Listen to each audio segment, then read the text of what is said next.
کائنات میں اللہ کی ذات کے بعد اگر کوئی ذات سب سے بلند و مرتبہ ہے تو وہ جناب محمد الرسول اللہ کی ذات ہے صلی اللہ علیہ وسلم۔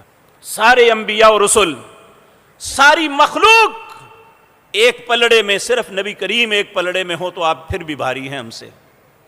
اور ایسا پریکٹیکلی ہوا تھا۔